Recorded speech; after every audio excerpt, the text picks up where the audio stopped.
Okay. So I will finish up what I was saying, and then I could diverge a little bit. I can digress from the topic. Like I was saying, I think that let me go get a book. A couple books.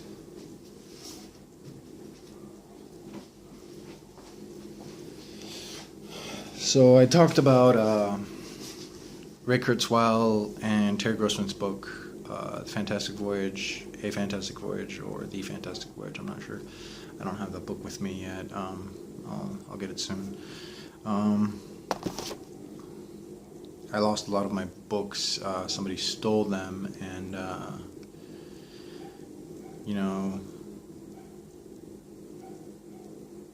basically tried to ruin my life, and stole all my personal information, birth certificate, social security, diplomas, certificates, paychecks, you name it, all my personal belongings, and vandalized what was left. So, since then I've been a lot more minimal in my stuff having, even before I further reduced it. So here's another book that is related to the topic of health and well-being. There is the man who was on the front cover, Joel Wallach, and Mr. Schraubser next to him. And so I'm irritated that the book isn't in Spanish. It wasn't issued in Spanish, and I believe that should be universal knowledge. I believe a lot of people stand to benefit from it, and therefore it should be made available to everyone in every fucking language you can possibly get it to print in. But publishers apparently don't think that.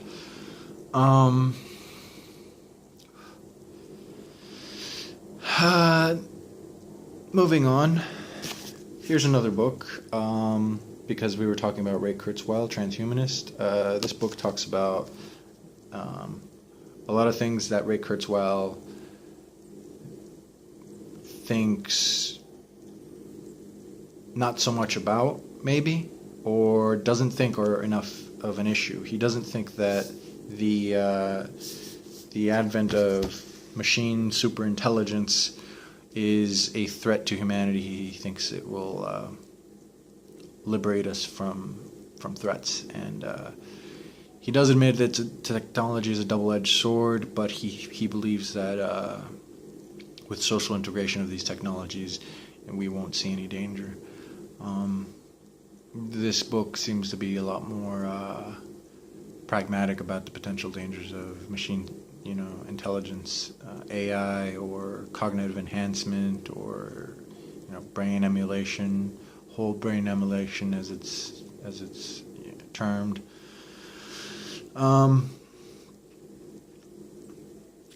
Another book related to learning and education is a book called Emile. I believe the subtitle, or is that what you call it? It's not a subtitle. It's but imagine a semicolon after Emile and the other word for title on education. So it's Emile, whatever, on education. Written by Jean-Jacques Rousseau.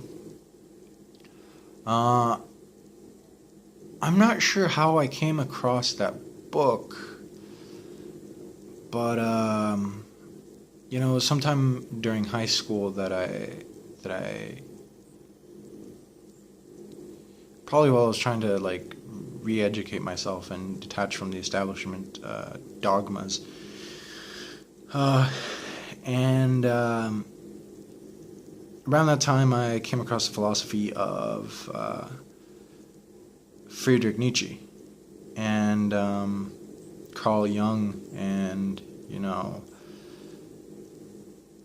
and I haven't read Jung's work, but I'm familiar with like the Myers-Briggs typology test and a lot of. I'm familiar with his work, but I haven't read any of his publications and that sort of thing. So,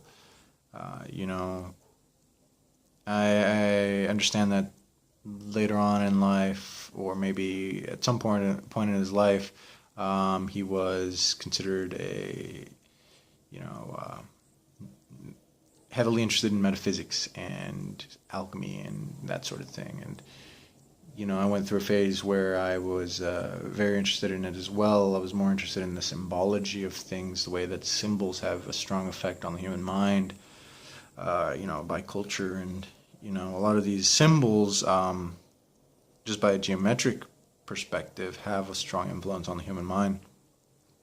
And I still believe that. I still believe that, but I don't see the esoteric or the metaphysical inclinations so much. And I went through a very healthy point in my life where I was doing a lot of hiking and yoga and meditation. I might have mentioned that, but that part of my life was derailed with legal troubles and stress that returned me to habits like smoking. Last cigarette, by the way, I will try to find healthier coping mechanisms. Like blogging or something, which I'm kind of doing now. Self-validation of some sort,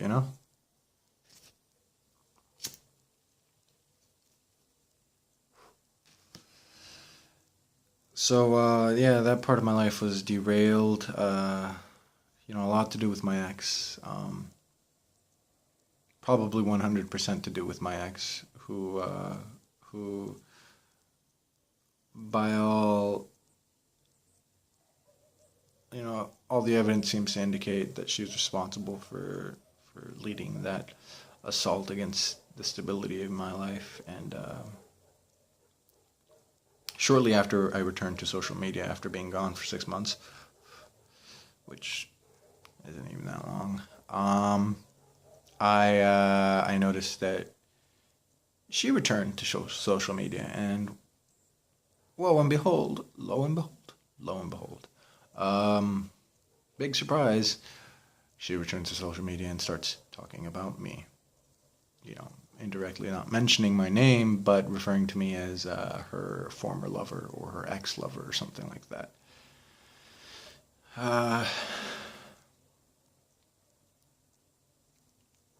Yeah. Yeah, I mentioned that a little while ago.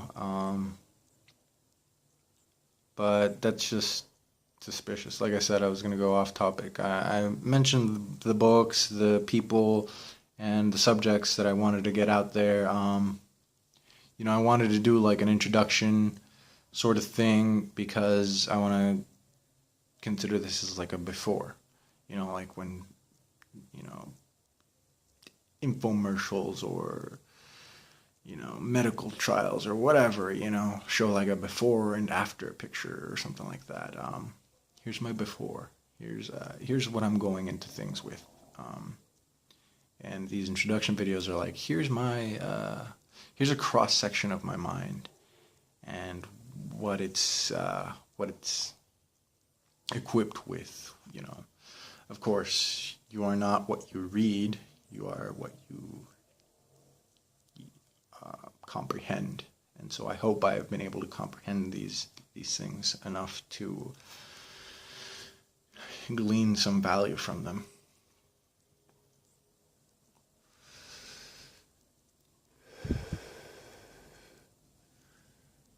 Right.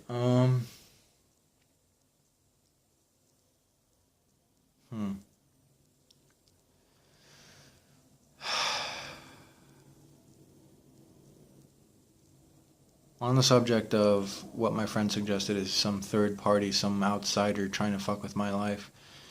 You know, he may be right. It could be somebody else, or it could be my ex. Either way, somebody apparently was fucking with my life and making it difficult and almost unlivable or intolerable. And so, it's not outlandish to believe that that person or persons or whoever they may be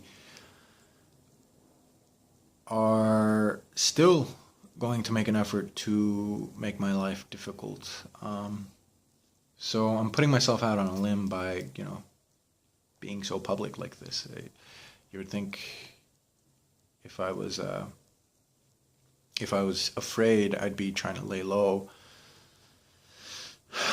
But I'm not, and I don't feel too paranoid about it. But I probably should take appropriate measures. So I don't know much about computers. I know like the basics. I know the very basics. How I know like the computer parts of a typical desktop computer and how to recognize them, the different little modules and how they function. I know the basics of solid-state electronics and how binary and hexadecimal code is, a little backbone for all this other programming that's developed around computers. And I guess up comes another topic. Kind of glad that this comes up.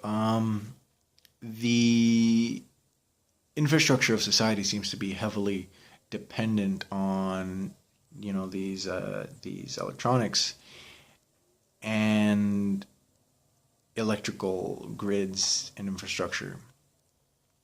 And there was an incident. I forget the date. Over 100 years ago, when telegraph wires were the state-of-the-art technology. Telegraph was the means of communication. It was the telephone system, the internet of the world. And something happened, a solar event, a solar flare, you could call it. Excuse me. Erupted and in the direction of the Earth. And this was not insubstantial. It was significant enough to bypass the Earth's magnetosphere, the planet's own electromagnetic field, and basically fry by means of an electromagnetic pulse, an EMP, all of the telegraph wires and cables at that time.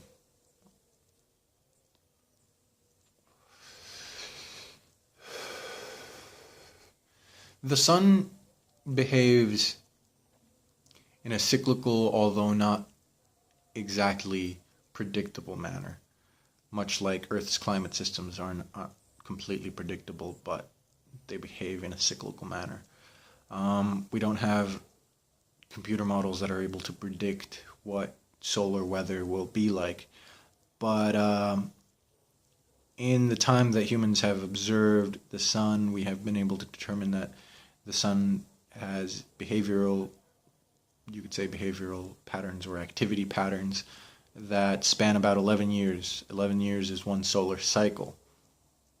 And currently we have just begun a solar cycle and are, at the minimum. So we're not at risk of an event like the so-called Carrington event. Sorry, I didn't cite it. Happening anytime within this solar cycle. That's not to say that we won't be vulnerable to one in the future. The infrastructure of the world is actually very vulnerable. Systems are not, quote-unquote, hardened against an EMP. Um, and it's very possible that an event like that could happen again. So, yeah, that's another reason why I think civilization is very fragile. Cities are very fragile. Cities are like the backbone of civilization. Agriculture paved the way. Agriculture came hand in hand with cities, and industrial agriculture just put cities on steroids. Uh, Derek Jensen talks more about that.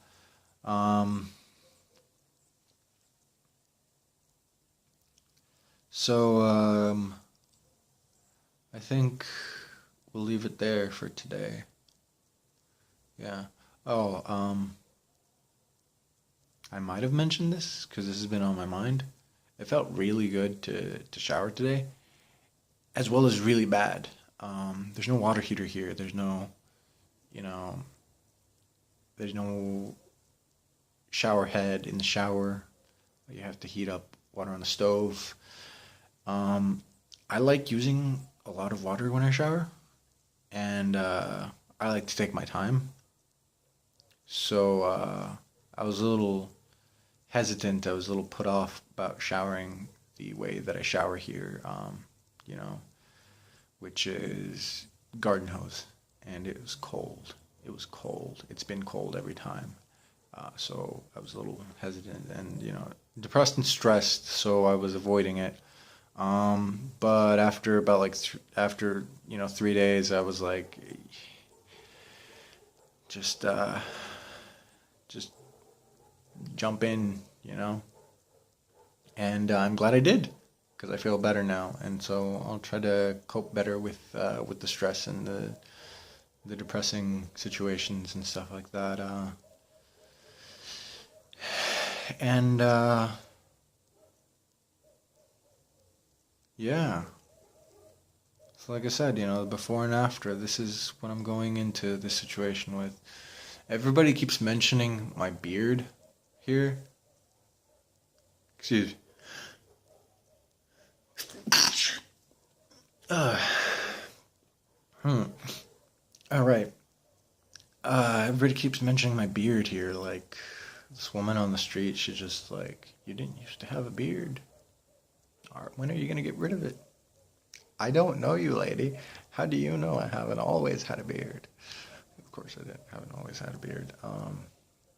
But it's not much of one if you look at it. It's kind of patchy up here.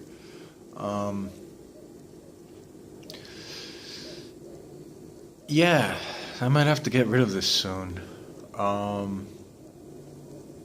guess it's not the best way to blend in. If I want to blend in or something like that. It's like a conversation starter for people. It's just facial hair.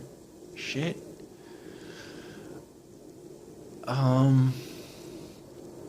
So yeah. I'm already setting up plans. I'll stop at 20 minutes. Thereabouts. I'm setting up plans for what I'm gonna do,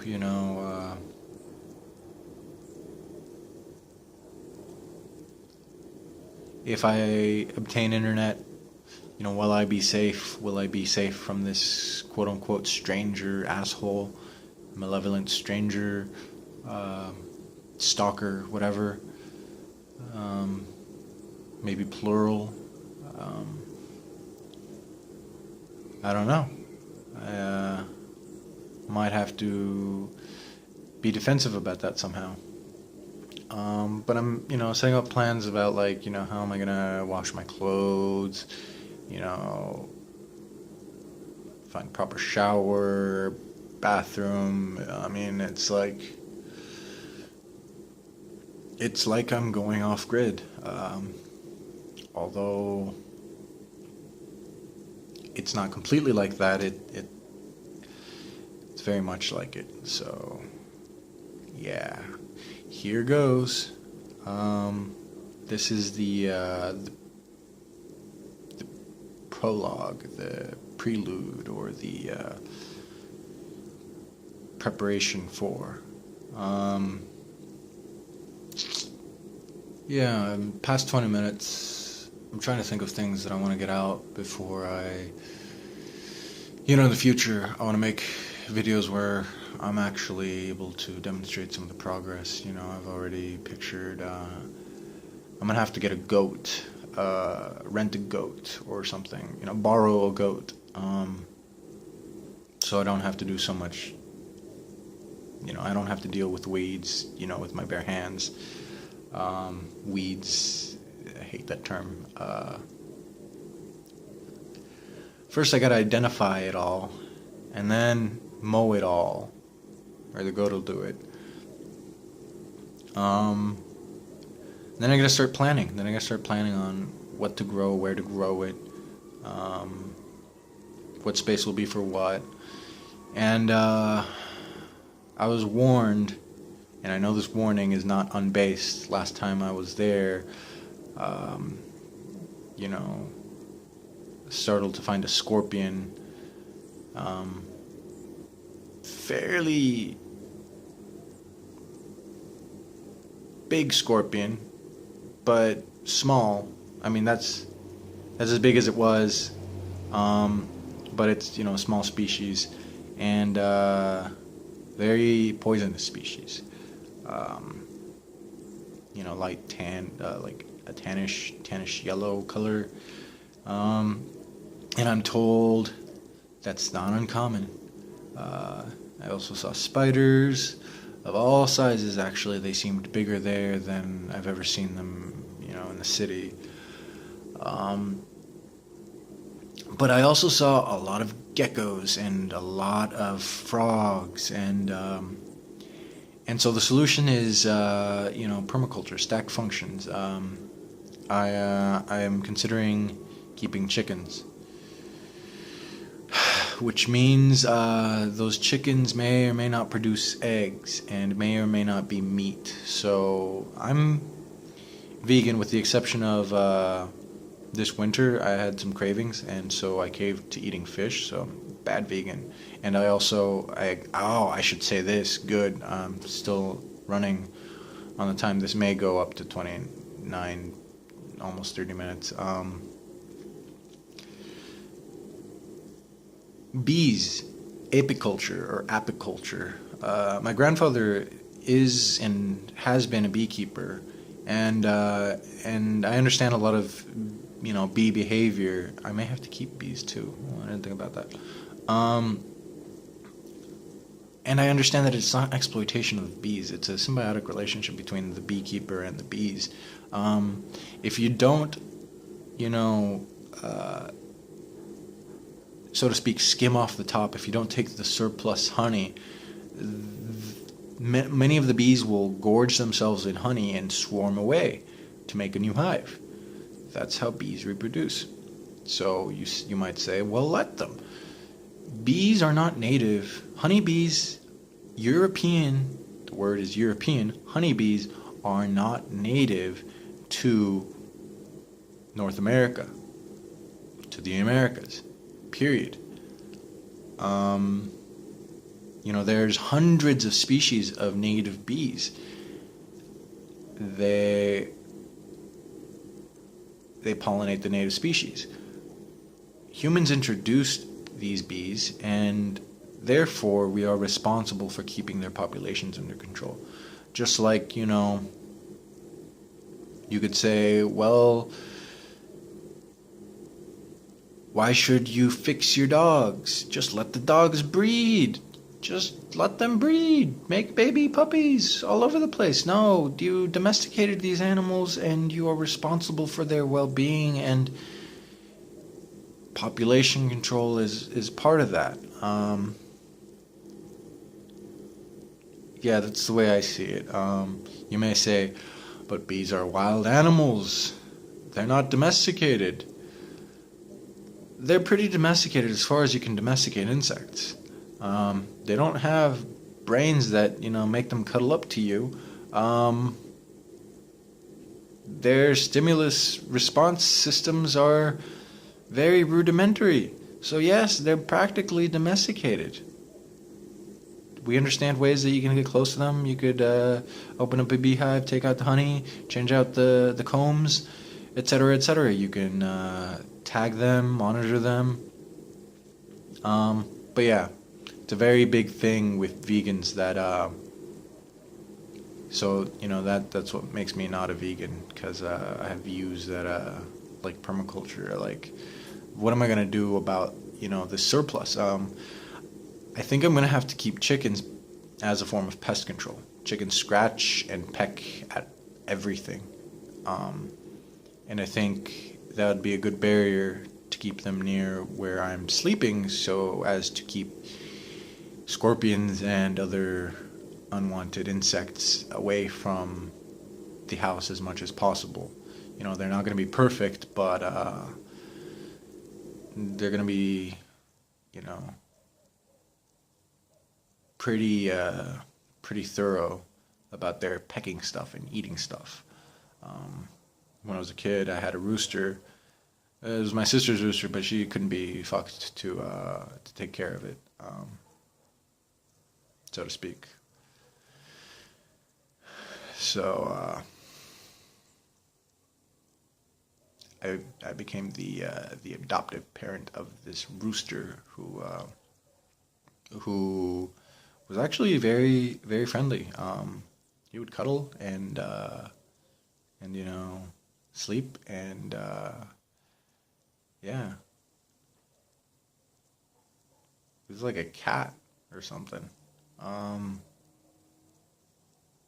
But yeah, so I know a little bit about taking care of them, and I might have to do that. And from what I've been reading, Wallach, from the epigenetics, notoriety,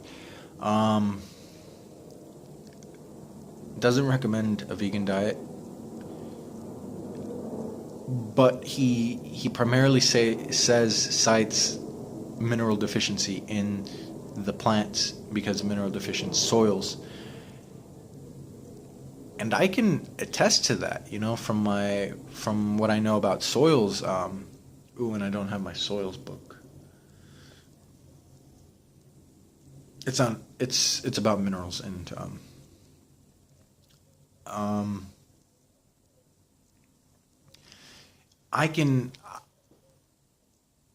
I understand that soils are deficient and they're becoming ever more deficient, and it's going to take a lot of input for industrial agriculture to replace those minerals by means of it's going to take a lot of input by means of imported material. So they're going to have to mine it from veins or other deposits in order to use it. But it's flawed because it's like trying to pour water into a bucket with holes in it. They're leaching these minerals out and they're not conserving them. And tie back to what I think is a solution to genetically engineer organisms. If we're not able to cultivate naturally occurring organisms, which is, the first course of action that should be taken, but it's not being taken. So that's another one of my concerns. How am I going to obtain the proper mineral supplementation in my diet? Currently, it's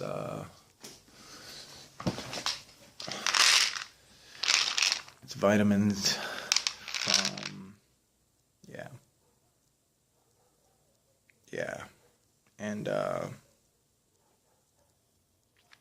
and so these are manufactured. These are in a lot of cases they're mined and produced in a soluble form. So I'd rather not be dependent on something I've got to get from the infrastructure, but I will be dependent upon it until I'm confident that my own diet is able to supplement it. I don't know what variety of plants I would